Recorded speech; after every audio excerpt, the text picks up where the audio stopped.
Assalamu alaikum. Here Miss Panoreen. Today we'll start from 10th class, chapter number 1, chemistry, chemical equilibrium.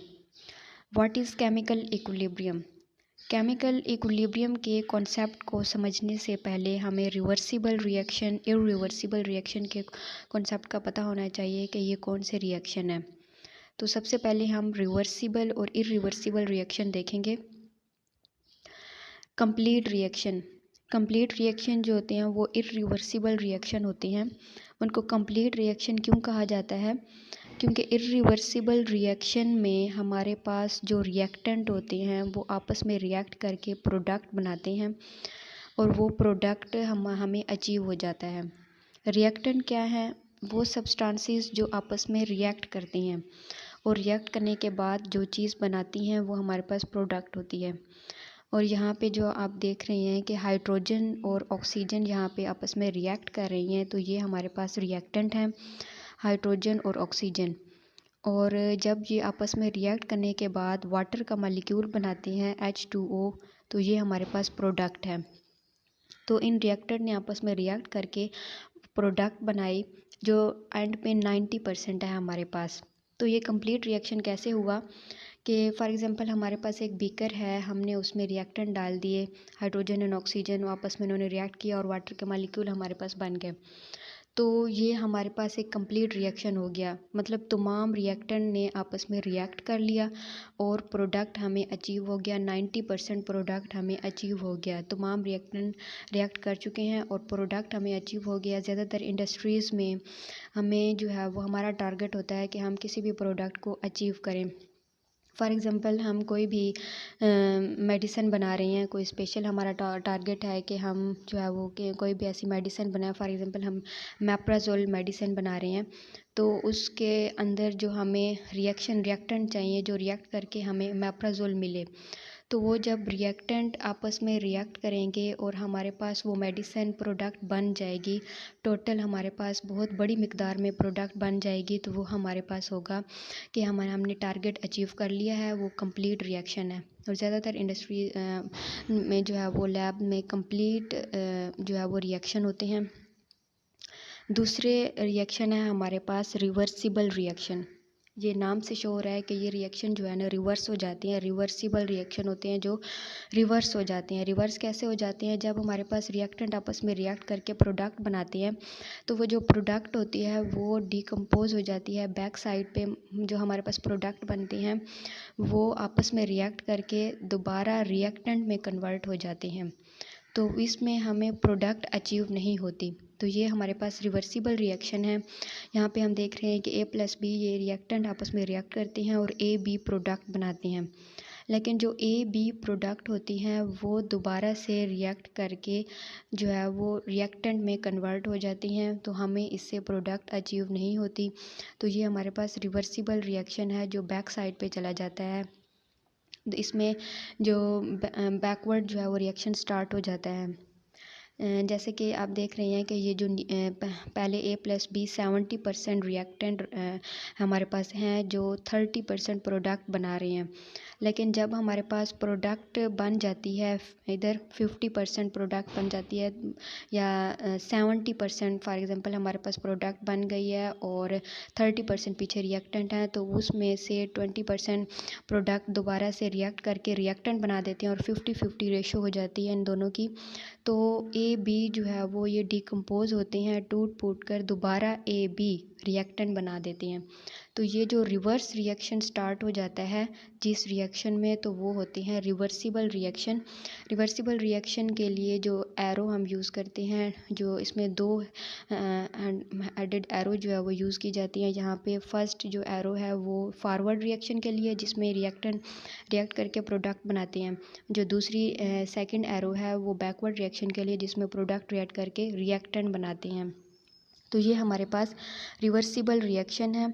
और जब ये आपस में react कर रहे होते हैं, फॉर एग्जांपल फॉरवर्ड रिएक्शन जब स्टार्ट होता है जिसमें रिएक्टेंट प्रोडक्ट बनाते हैं, और जब बैकवर्ड रिएक्शन स्टार्ट होता है जिसमें प्रोडक्ट रिएक्टेंट में कन्वर्ट हो जाते हैं, तो इस तरह जो रिएक्टेंट और प्रोडक्ट की जो रेशो होती है वो सेम रहती है।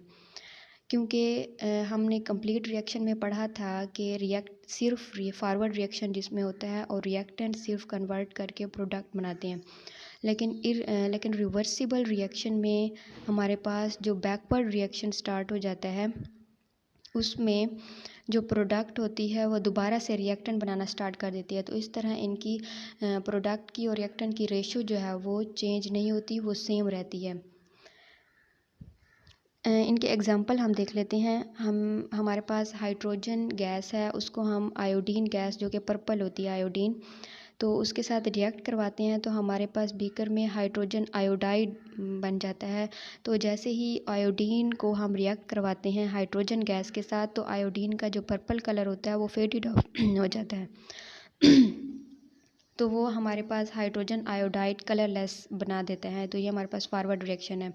तो जो हमारे पास बीकर में हाइड्रोजन आयोडाइड कलरलेस होता है, तो जैसे ही हम उसको हीट करते हैं तो वो दोबारा से हाइड्रोजन गैस और आयोडीन हमें जो है ना दोबारा से उसमें कन्वर्ट हो जाता है, पर्पल कलर दोबारा से आ जाता है आयोडीन का। तो ये हमारे पास हाइड्रोजन आयोडाइड जो हमारे पास प्रोडक्ट बना था फर्स्ट रिएक्शन में, तो वो दोबारा से रिएक्टेंट में कन्वर्ट हो रहा है सेकेंड रिएक्शन में। तो ये हमारे पास क्या होगा, ये रिवर्सिबल रिएक्शन होगा ओवरऑल। यहाँ पे शो किया गया है हाइड्रोजन एंड आयोडीन का ये रिवर्सिबल रिएक्शन है। इसमें फॉरवर्ड रिएक्शन और फॉरवर्ड रिएक्शन भी होता है और रिवर्स रिएक्शन भी होता है। और यहाँ पे दिखाया गया है कि जैसे कि हाइड्रोजन गैस है वो आयोडीन गैस के साथ पर्पल कलर में जो है आपस में रिएक्ट करते हैं, इनकी कम्बिनेशन होती है, पर्पल कलर जो है वो फेडेड हो जाता है और हाइड्रोजन आयोडाइड गैस बन जाती है। लेकिन दोबारा फिर हाइड्रोजन आयोडाइड गैस जो है ना, हाइड्रोजन आयोडाइड, तो इसमें दोबारा हम अगर हीट करें तो आयोडीन के वेपर्स बनना स्टार्ट हो जाते हैं और दोबारा से वो पर्पल कलर आ जाता है। तो ये जो कम्बिनेशन और डिकम्पोजिशन है ये हमारे पास रिवर्सिबल रिएक्शन को शो कर रहा है। कम्बिनेशन हमारे पास फॉरवर्ड रिएक्शन और डिकम्पोजिशन हमारे पास रिवर्स रिएक्शन स्टार्ट हो गया। अनदर एग्जांपल हमारे पास है कैल्शियम ऑक्साइड। जब हमारे पास कार्बन डाइऑक्साइड गैस के साथ रिएक्ट करता है तो कैल्शियम कार्बोनेट हमारे पास बन जाते हैं। ये हमारे पास प्रोडक्ट है कैल्शियम कार्बोनेट। तो इन द सेम वे जब कैल्शियम कार्बोनेट को हीट किया जाता है तो कैल्शियम ऑक्साइड बनता है और साथ में कार्बन डाइऑक्साइड यहाँ से लीव आउट हो जाती है, वो यहाँ से निकल जाती है। यहाँ पे कैल्शियम कार्बोनेट की डिकम्पोजिशन हो रही है और कैल्शियम ऑक्साइड बन रहा है और कार्बन डाइऑक्साइड यहाँ से निकल रही है। तो हमारे पास जो है वो ये जो कैल्शियम कार्बोनेट का डिकम्पोजिशन का जो रिएक्शन है ये रिवर्सिबल रिएक्शन है, जो डिकम्पोज होके कैल्शियम ऑक्साइड और कार्बन डाइऑक्साइड गैस में कन्वर्ट हो रहा है और फिर दोबारा कार्बन डाइऑक्साइड रिएक्ट करती है कैल्शियम ऑक्साइड के साथ और हमारे पास कैल्शियम कार्बोनेट बना देती है। तो हमारे पास यहाँ पे एक मेन क्वेश्चन ये है कि जब हमारे पास ये जो रिवर्स रिएक्शन जब स्टार्ट होता है कैल्शियम ऑक्साइड और कार्बन डाइऑक्साइड गैस का, तो यहाँ से तो कार्बन डाइऑक्साइड लीव आउट हो जाती है, बीकर से सारी गैस निकल जाती है, तो पीछे रह जाता है कैल्शियम ऑक्साइड। तो उसके साथ जो है वो कैसे कार्बन डाइऑक्साइड रिएक्ट करेगी और दोबारा से वो जो है ना कैल्शियम कार्बोनेट बनाएगी। तो ये यहाँ से देख रहे हैं कि ये हमारे पास जैसे ही बीकर में ये कैल्शियम कार्बोनेट डिकम्पोज होता है तो सिर्फ कैल्शियम ऑक्साइड बचती है, जो कार्बन डाइऑक्साइड है वो जहाँ से निकल रही है। तो ये हमारे पास इरिवर्सिबल रिएक्शन हो जाएगा, क्योंकि यहाँ पे कार्बन डाइऑक्साइड तो निकल जाती है, पीछे कैल्शियम ऑक्साइड रह गया, तो उसके साथ वो रिएक्ट नहीं करेगी और दोबारा वो रिएक्टेंट नहीं बनाएगी। तो ये हमारे पास इरिवर्सिबल रिएक्शन होगा, ये जो डिकम्पोजिशन रिएक्शन है। लेकिन इन द सेम वे वो हम इस बीकर को बंद कर देते हैं, क्लोज कर देते हैं ढक्कन से, तो कार्बन डाइऑक्साइड नहीं निकल सकती, तो वो दोबारा से कैल्शियम ऑक्साइड के साथ रिएक्ट करेगी और हमारे पास रिएक्टेंट बनाएगी कैल्शियम कार्बोनेट। तो ये हमारे पास रिवर्सिबल रिएक्शन होगा, यहाँ पे शो किया गया है रिवर्सिबल रिएक्शन होगा और यहाँ पे इक्विलिब्रियम इस्टेब्लिश हो जाएगी। इक्विलिब्रियम इस्टेब्लिश हो जाएगी, इक्विलिब्रियम जो होती है, इक्विलिब्रियम नेम ये है बैलेंस्ड सिचुएशन एक को कहा जाता है। कोई भी सिचुएशन, ऐसी सिचुएशन जो बैलेंस्ड होती है, हमारे पास बैलेंस सिचुएशन होती है, वो इक्विलिब्रियम होती है। फॉर एग्जांपल यहाँ पे जो रिएक्टेंट एंड प्रोडक्ट की जो बैलेंस्ड स्टेट होती है, जहाँ पे जो रिएक्टेंट और प्रोडक्ट की जो कंसंट्रेशन होती है, जो इनकी मिकदार होती है, वो सेम जब हो जाए तो वो इक्विलिब्रियम स्टेट में होते हैं। फॉर एग्ज़ाम्पल हमारे आसपास नेचुरल जो लाइफ है हमारे पास, अगर हम खुद को देख लें कि हम ऑक्सीजन इनहेल करते हैं और कार्बन डाइऑक्साइड एक्सहेल करते हैं, तो अगर हमारे पास और प्लांट जो हमारे पास आसपास होते हैं वो कार्बन डाइऑक्साइड ले लेते हैं और वो ऑक्सीजन जो है वो उनसे ऑक्सीजन जो है उसे बाहर आती है।